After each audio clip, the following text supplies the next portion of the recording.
at it, no matter who Yeah. you are, right?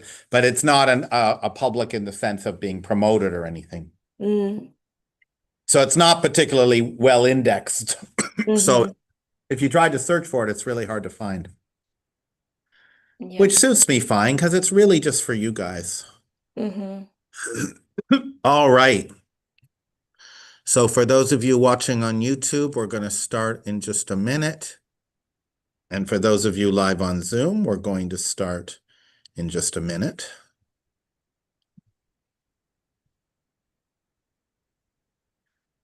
All right. All right. So, all right. Let me just make sure. 1 second, please.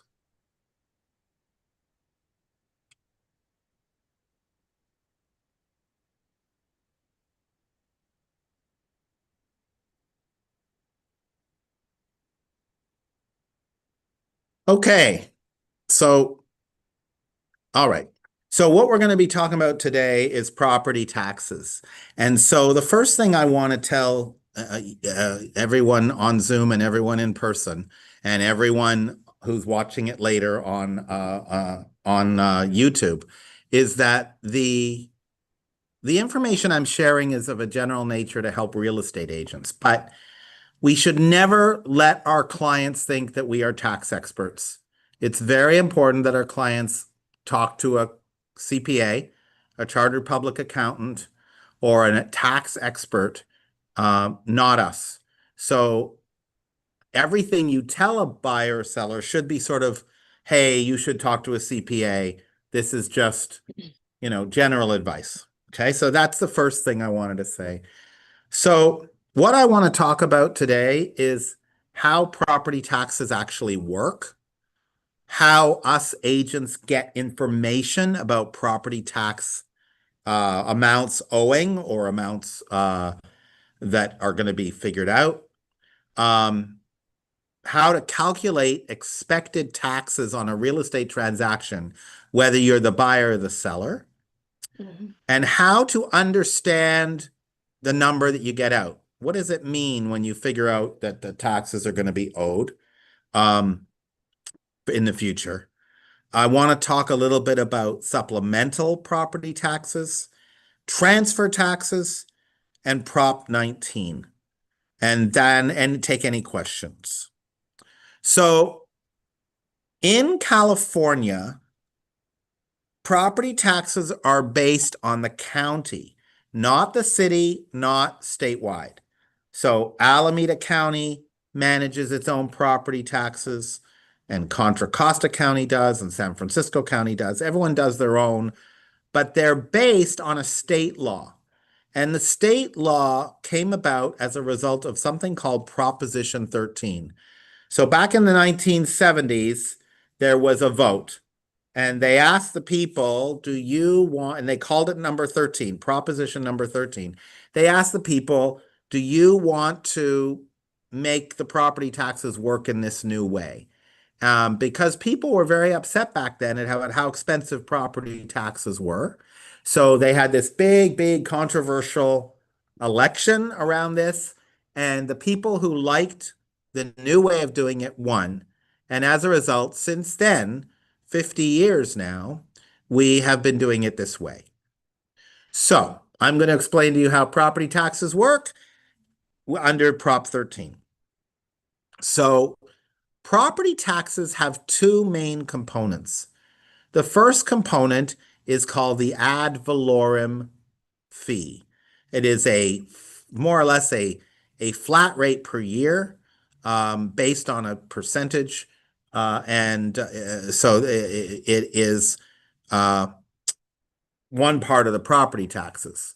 But we also have direct assessment fees. Direct assessment fees are charges that vary by property, neighborhood, community. And so you end up with a situation where one neighbor has one property taxes and the other neighbor has a different property taxes, even if they bought the home at the same time for the same price.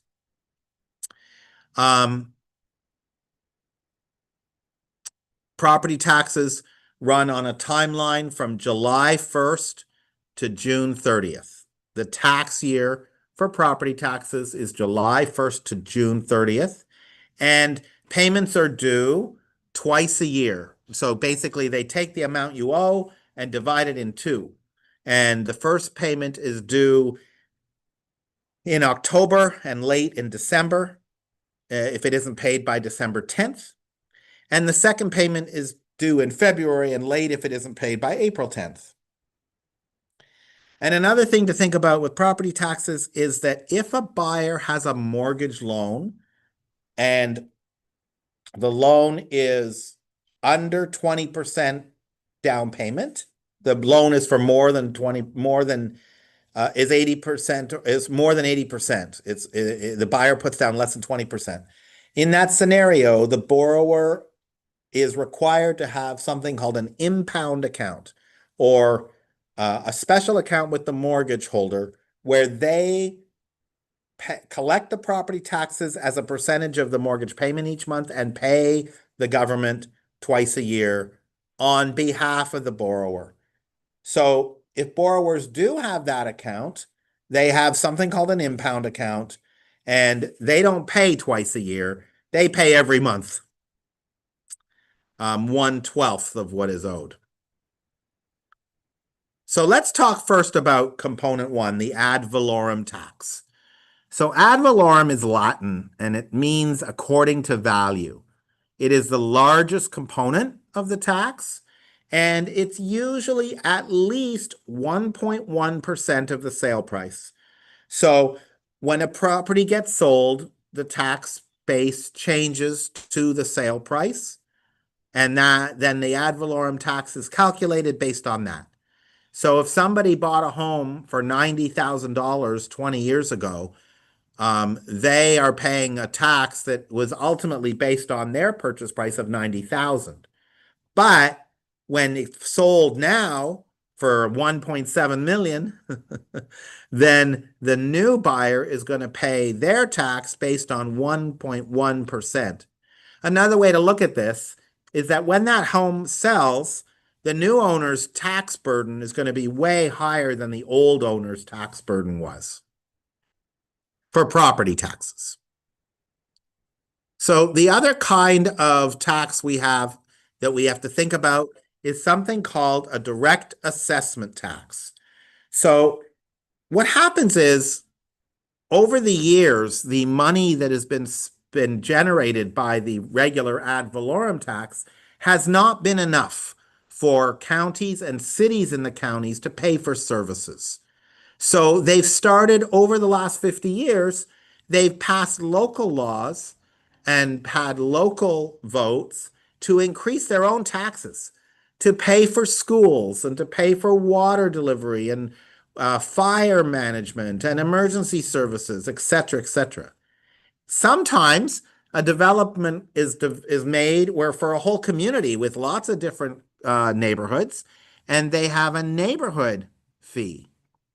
And sometimes a developer cuts a deal that'll get them allowed to develop the area, maybe for tract housing, and they get to charge development-specific property taxes.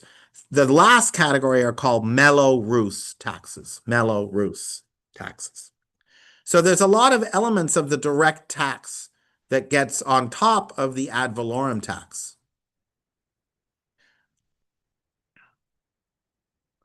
So this is more on that timeline. The tax year runs from July to June. The county, the tax office for the county, or the county assessor's office, they do the calculations for the tax year early. For the year of the runs from July to June, they do their calculations in January, February. However, the bills don't go out until the early fall. Okay, so there's huge timing issues here. Imagine a situation where the owner on record, when the county calculates its assessment, sells in May. And then it's a flip, and the flipper sells it again in July. But the bills that go out in the fall are based on the 2 owners ago. what was going on in January. So you can get some timing problems with this kind of a schedule. So here is the calendar. The first half is due November 1st and late December 10th. The second half is due February 1st and late April 10th. I might have said it wrong a little earlier. Okay.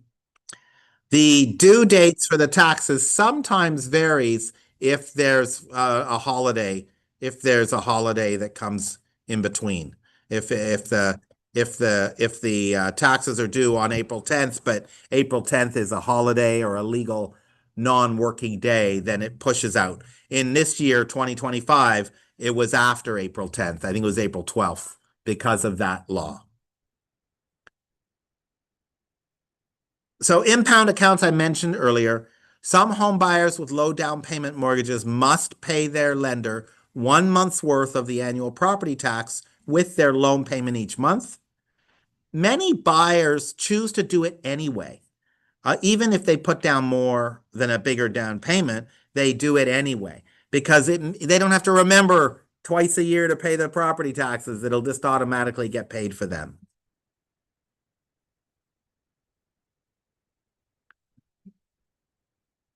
So I just answered my own question. I just answered my own question. Why would a borrower choose to do this? And that's the reason, because it's convenient. What is the cost to a borrower of choosing the convenience? Anyone have a guess? What's the disadvantage to a borrower of choosing the convenience of having their property taxes paid by the lender and they just pay 1/12 of it each month?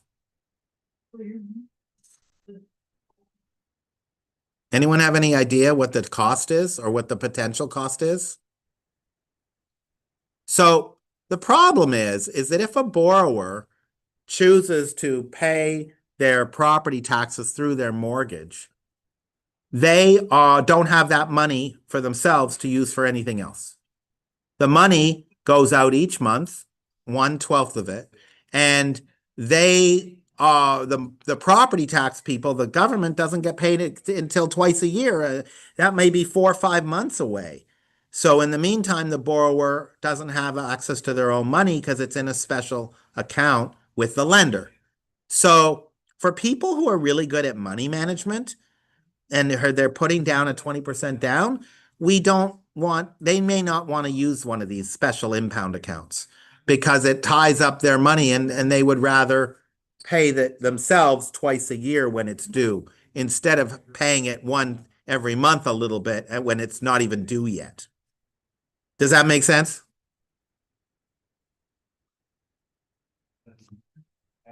All right. So I don't know why, sorry guys, I'm just trying to figure out why I don't see everybody. That is so weird. All right. So,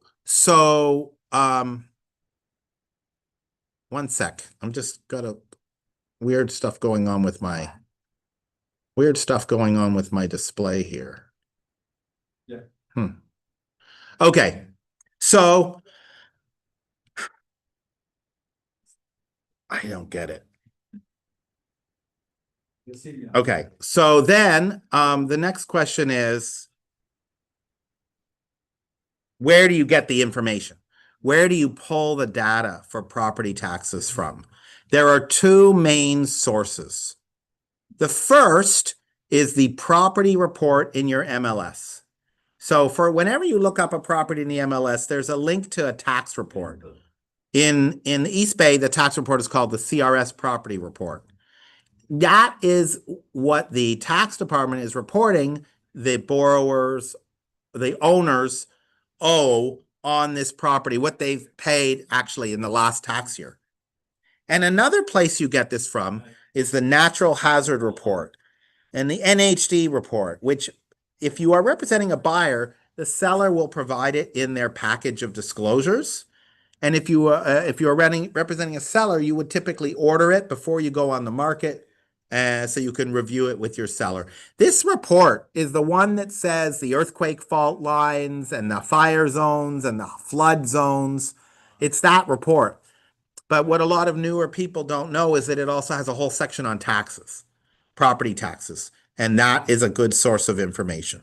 So this is an example of a screenshot of the property tax report that comes with the MLS, or one of the MLSs. And you can see on this report a tax assessment column and then a section called taxes. And the second section is what the owner actually paid. And if you look, it goes from 2022, this one, to 2013. And it is a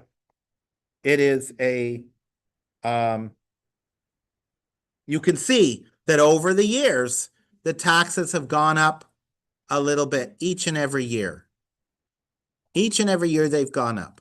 Now, they've been pretty steady increases. Okay. One year it actually went down, but for the most part, it went up a little every year. The maximum that the county can increase an owner's taxes every year, as per Prop 13, is 2%. They cannot increase it more than 2%. Sometimes they do it less than 2%, but they cannot do it. They cannot increase them less than that. So the other place where we get property tax information from is a natural hazard disclosure. And these reports have a link in them where you can punch in the numbers, and it will calculate how much property tax your new buyer is going to have at various purchase prices. You can also do it old-fashioned way, and they give you the formula at the bottom. So we're actually going to go through an example right now, and I promise this is the only math, so I'll try to keep it straightforward. If we take a sample sale at $700,000 and an ad valorem tax of 1.0377, this is from a real property that I sold years ago. 1.0377 is 1.377%. That means the direct assessment of taxes, and we know from looking at the NHD report that the direct assessments are $1,988.08. See, it's right there. Okay, and there's the percentage. That's the ad valorem. And then direct assessments, 1,988.08. So these are all real numbers. So the first thing we do, and this is all done automatically for you now, and you can plug the numbers into your AI and it'll figure it out. But I just want to walk you through it. Step 1, you multiply the sale price by the ad valorem tax. Step 2, you add the direct assessment total to the result of the multiplication. And then you have a tax rate as a percentage of the price. The total was 11,627, and over 700,000, that's 1.66%. That's a heck of a lot more than 1.25%, which is what we typically quote, right? So the tax rate, we actually can figure out a monthly payment. So there's that one as well. So, all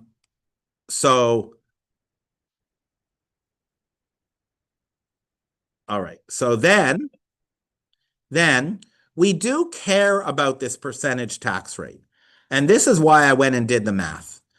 Most lenders, when they're figuring out taxes owing, will use 1.25%. They will use 1.25% as the number for what they're figuring out. How much is the borrower's monthly payment? They'll use 1.25%. But that's a problem. It's a problem because if we go back to our last example, when we actually crunch the numbers, it was 1.66%, which is a heck of a lot more money. So the lender's estimate versus your buyer's reality is a lot. The lender estimate of the monthly tax rate is about $730 a month, but the actual monthly tax rate is $969 a month. So when your borrower is figuring out what they can afford, it's $240 more than what an average loan pre-approval is assuming, because most of them use 1.25%. Even to this day, the lenders do not go and do a deep dive on the direct assessments versus the ad valorem tax rate. So as a result, your borrower may not actually be able to afford this house because their pre-approval is based on a 1.25% rate when the actual rate in this example is 1.66. So the reason I tell you this is that it's very important for you when you are representing buyers to know what the actual monthly amount of tax is that's due and share that, make sure the buyer's lender is using that number and not using an estimate that is too low. Does everyone understand? Does anyone have any questions about that?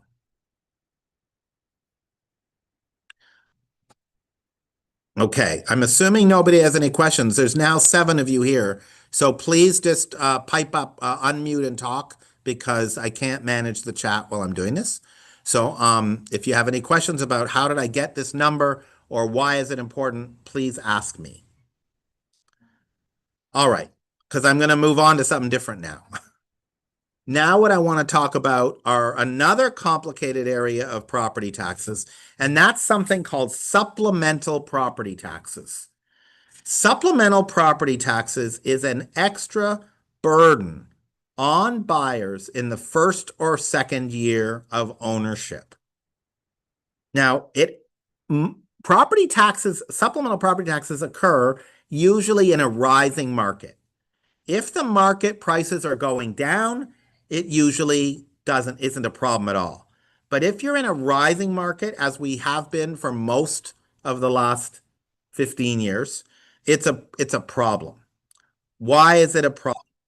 Because the previous owners, as I talked about at the beginning, the previous owner's tax burden is far less, can be far less than the new owner's tax burden. Because the new owner has to pay more than the previous owner did, then because of that time delay, I talked about it before. Because the county assessors operate on an antiquated system, they do not do things in real time. You might remember I said they calculate the tax owing in January, February. The tax year starts in July, and the bills that they calculated in January, February don't go out until the fall. So if we have a change of ownership in between, or sometimes 2 if there's a flip, then you now have a situation where that bill in the fall is way too low because it's based on the previous owners or 2 previous owners tax rate, not the current owner's tax rate. And this can be really dramatic and add up to thousands of dollars. So, number one thing to know about this is that you don't need to figure out how much extra your client is going to owe because there's a calculator for it. And you can just plug the numbers into the calculator and then you go back to your buyer and you say, hey, you're going to be subject to supplemental taxes. I've estimated that based on our sale price, it's going to be X dollars. And then you are now the hero and not the goat. Can you imagine, and it's happened to some of us, if you didn't say anything and suddenly in the mail, 4 months after they got the key, your clients got a bill from the county for $4,000, $5,000 of taxes. They didn't know, they didn't prepare, they don't have that kind of money. Don't you think they're going to blame somebody? And who do you think they're going to blame? That's right. They're going to come back and say, why didn't my agent tell me about this? Because if my agent had told me about it, I could have adjusted. I could have put money aside. I could have worked it out with my lender, whatever it is, right? So you have a fiduciary obligation to make sure your buyers understand their potential liability for supplemental property taxes. Now, here's the good news. There are several ways. You don't have to write anything. You simply need to give them some documents. And there's one document called the CAR Advisory on Supplemental Property Taxes that you can pull from Zip Forms. And you can also share with them in the standard sale process. We have a document that all buyers and sellers use called the Statewide Buyer and Seller Advisory. It's part of the standard disclosure package. And on item 8 on page 11 talks specifically about that. So here is the calculator from a sample NHD report where you can figure out how much supplemental taxes your buyer's going to have to pay, if any. They might get money back, by the way, if prices fell. And then here is the CAR notice saying, hey, you're going to get one of these. Okay. This doesn't have any of the detail I've just shared with you, but it's a start and creates an opportunity for a dialogue. Okay. So there's that one. And then there's this. This is item 8 on the statewide buyer and seller advisory that has a little bit more detail on this very thing we've just been talking about. The really important thing here, guys, is to warn your buyers. I take a step further. I send my buyers, in addition to telling them about this when they buy the property, during escrow, I also advise them with an email that I send out a few months after they buy. In their second or third month of ownership, I send them an email about this as well. I don't want my clients ever to have surprises, especially fancy, expensive ones.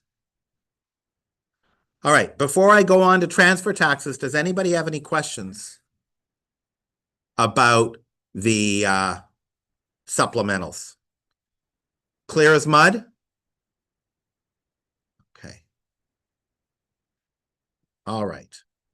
Next thing. Let's talk about transfer taxes. So transfer taxes are a kind of property tax, but they're not called that. Transfer taxes are one-time charges by cities and counties when property is sold. It's a one-time only thing, and it happens when a property is sold almost all the time. There are some exceptions. It doesn't happen, for example, if it's a family transfer. If one of you, say, were to sell ownership stake to a spouse who was not previously on title, or if if the property was transferred into a trust or into an LLC, any kind of, there are certain types of transfers, not LLC so much, but certainly trusts. If it's a living trust or then those types of deals are often exempt from this transfer tax. But most sales are subject to them. So the typical transfer tax is the county transfer tax. I've never seen a transaction where there wasn't a county transfer tax. It's a pretty standard thing on every transaction you will do. And it's typically $1.1 for each $1,000 of transferred value. So the math is pretty easy. You take the sale price and divide by 1,000 and multiply by 1.1. So for a $700,000 price, the tax would be $770. In most of our cities and counties, it is paid for by the seller at the closing. It's not paid for by the buyer. And it's such a small amount in comparison to sale prices nowadays that it's not typically something that causes any controversy. There are a few cities where it's split 50-50 with the buyer or seller, but most places the seller pays all of it, and they don't write a check. It comes out of their closing. It comes out of their money that they get when they sell the home. It comes out of their proceeds. The other one, and this one is much more significant, is the city transfer tax. And not all cities have a city transfer tax. If the city has a city transfer tax, it is usually a 50-50 split. Again, paid for through escrow. For the buyer, it's an additional closing cost. For the seller, it's an additional deduction from their money that they're making on the sale. In some cities, it's a lot of money. Berkeley and Oakland come to mind, San Francisco City, where it can be in Oakland and Berkeley, it starts at $15 for each $1,000 of transferred value. and goes up from there as prices go up. But it's split 50-50. So if you have $1 million sale with a $15 per thousand transfer tax, that's $15,000. That's $7,500 for your buyer and $7,500 against your seller. So it's very important that when you are preparing an estimated closing expense sheet for a buyer or an estimated net sheet for a seller, that you do not forget to include the transfer tax if there is one. How do you find out if there is one? A simple Google search nowadays. Very, very easy to know. Okay. So that's transfer taxes. The last thing I wanted to talk about is Prop 19. So I think it was 2020 or 2021, maybe it was earlier. There was another one of these votes. This one was called Prop 19, and it was passed by the voters of California, and it created a transfer possibility where anybody who was 55 or older or disabled who owned property would have the right to keep their property tax base when they sell their first home and buy a new home. You know, as I was mentioning earlier, this can be a big deal if there's been a large run up in prices. If you paid $90,000 for a property 20 years ago and you move up to an $800,000 condo, the property tax hit is going to be super dramatic. But if you're 55 or older or disabled, you can keep much of your old property tax base. Now, the problem is it's not as simple as just keeping the old base. There's some adjustments, there's some math. It can be a little complicated. And it is not your role to tell your buyers or sellers what it's going to be. My recommendation is whatever the county is, you send them to the appropriate website. And if it looks like a lot of money is going to be involved, advise them to speak to a CPA who can really advise them, because this transfer break has limitations on it. It's not available to everybody who's 55 or older or disabled. It's not available on every principal residence. There's ownership considerations, and the math isn't simple. So, but it can save them thousands of dollars. So you want to understand about it a little bit anyway. At least its existence. It's important for you to know when you're dealing with clients who are looking at selling a home that they bought so many years ago when tax rate was so much lower, right?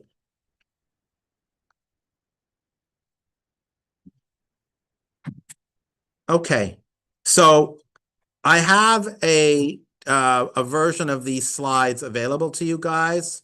If you want to click on this QR code, you can absolutely get a copy of this presentation. I know some of you came in a bit late. You missed the first few slides. That's this. Just click on this QR code and you'll be able to do that. The only other thing I had was if anyone had any questions, I'm just going to stop the presentation part so that we can talk. Now, there's 9 of you here, but for some strange reason, I only see one person. That is just so weird. Anyway, I should be able to hear all of you, but if you are on this and you can't put if I'm not hearing you, simply put your questions in chat. Now that I'm not doing a slideshow, I can look at chat. But Elena, I see you, so you can just unmute and ask your question if you have one. Do you have a question? I don't know what should I ask. I thought you did. Did it all make perfect sense? Yeah. Okay. All right. Does anybody else have any questions about either how we figure out property taxes or how we protect our buyers that their mortgage loan quote is their mortgage pre-approval is calculated right, or property tax or about Prop 19 or Prop or transfer taxes, which are the main things I went over. Did you talk about where you can find the like a calculator or app or anything like that? Or do Yes. you have it in command? Yeah, I did. There's the natural hazard disclosure report is one place you can always go to find these calculators on the property in question. And that's the best place. I mean, you can go online now and you can probably find a website, but I trust the property. I trust the property tax reports more. The natural hazard reports rather. I trust them more because you know, these guys are insuring their reports and I know the source. But there are probably websites, generic websites where you can do it, or websites from the title companies where you can do this kind of research as well. But it's fairly easy to figure out nowadays. It's really easy to figure out what your client's anticipated property tax is going to be and what their anticipated supplemental property taxes are going to be, so you can advise them appropriately. And by the way, this supplemental thing, as the market has shifted, creates a huge opportunity for you to be the bearer of good news. If your buyer is buying a property that sold for more in the past and they're paying less, the more significantly less it's going to be, the less property taxes they're going to owe. They're going to get a check. They're going to get a check back from the county in the following year or two for having had their taxes based on a higher amount on the bill they get in the fall. It's really ridiculous that they still do this way, but it is what it is. This doesn't affect their current payment, by the way. Their current payment is based on the sale price but what I'm talking about is the billing. The billing will be too high, you know. And there might be a way that they can call the county office and say, what do I actually owe? I don't want to pay you the whole amount. But that's a whole other subject, so between them and the county.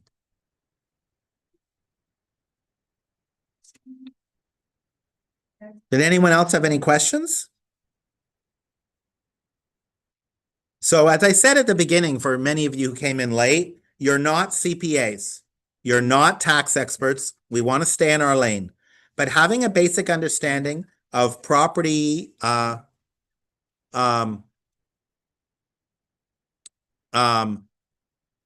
a basic understanding of the property tax system and how it works, how transfer taxes work, how supplementals work, how lenders may miscalculate the taxes, the tax burden for a buyer, and understanding a little bit about the basic of what Prop 19 is. All of that is stuff you should know. And I'm hoping that will be of some assistance to you. So Jack was having a little bit of trouble with I'm going to reshare my screen so that everybody can see the link again. So that they can get the slide deck if they want it. One sec, please. Where are we? View slideshow. All right. Can everybody see the QR code? If you can't see the QR code, let me know, and I will figure out something else. Okay, so it's now completely unobstructed by anything at my end. You should all be able to see it. So put a note in chat or speak up if you're having trouble with this QR code. Stephen, I have a question, Please. not related to property taxes, but I guess I heard this, someone told me this, I haven't done research, but if you declare your property as homestead, you can save on property taxes? Yes. All home buyers can declare a homestead and then they get a $7,000 deduction from the assessed value. So what the tax people do is they determine based on the sale price how much tax, on what number taxes should be calculated. So if a buyer has a homestead deduction, then they take $7,000 off the sale, whatever, let's just say it was based on the sale price. They would take 7,000 off the sale price and calculate the property taxes based on the sale price minus $7,000. It's almost immaterial, right? If you're buying a $2 million property, $1,993,000, it's still going to be a heck of a lot of tax. Do you follow me? Yeah, so it's not 7,000 that would be added to No, the tax that's refund. a It's common thing 7,000. that people Okay. think. It's Got it. not a credit against taxes owing. It is a deduction of the assessed value of 7,000. Okay, got it. Thank you. Understanding property taxes. It's called understand. If you're looking for this on the Google form, it's called Understanding Property Taxes to get the QR for the QR code presentation link. Does anyone else have any questions? Uncheck the box under more settings. Okay. All right. Well, that's great then. I appreciate you all coming on to the Zoom. And if you send me, as I said, if you send me the request for this link, then I'll send you out the presentation. And thank you for attending.